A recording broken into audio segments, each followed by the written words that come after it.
Welcome to day 2 of our Veterans Week edition of On Stage at the BACP. Today's special guest is Jack O'Connor. Thank you very much for being here today. My pleasure. First question I have asked everybody is, tell me how you chose which branch of the service you were in, and which one were you in?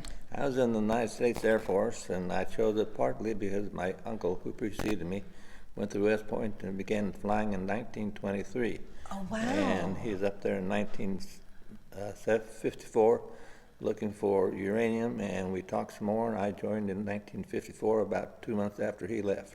Oh, wow. So he was a big inspiration for me. Okay, yeah. So he was a pilot? He's a pilot. He and another pilot were the first ones to deliver the first B-17 from the Boeing plant to the War Department in Washington, D.C., the very first B-17. Wow. 1938-39. Wow. Okay, so how old were you when you joined? I was 20 when I joined. Okay, so not right out of high school. No, You had 2 some... years college. Okay. And so were you a pilot as well? I was a navigator.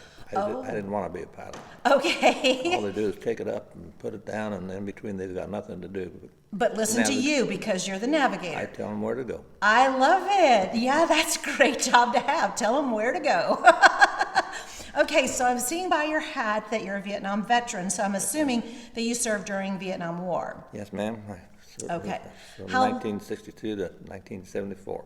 So 12 years. Yeah, the first I went into the first Special Forces into Bien Hoa in Thailand when there was no base there, and then I had a long period laid off, and then my last was 1974 when I went into Hanoi and brought out the first 12 POWs that died in captivity. Oh, wow. Brought them out from Hanoi through bad weather, and we had to ignore the Vietnamese because they kept trying to get us lost, and my radar is all that got us in there.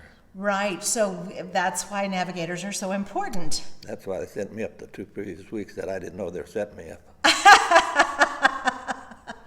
Okay, so interesting. I mean, that's a pretty interesting story, but anything funny, unusual, unique happened? We don't want any gory, bloody details of anything, but any fun stories, something unusual that happened? Well, first of all, I stayed away from all those other surfers to avoid the blood and gore.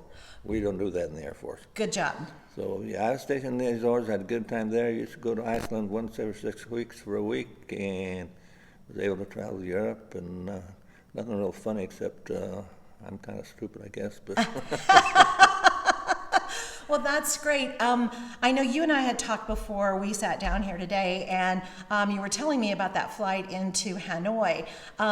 Just briefly, I don't want to go into a lot. We'll come back another time and do another thing, but you've written a book about your travels, and that's part of the book. Is that correct? yes, ma'am, that's what started after I gave a speech over here at the Methodist Church. I was informed by my fellow people there at the Military History Center that I must write a book, and that started it. And basically the book is about that, plus about 9 or 10 other times where there's no way in hell I should have been lived through what I went through.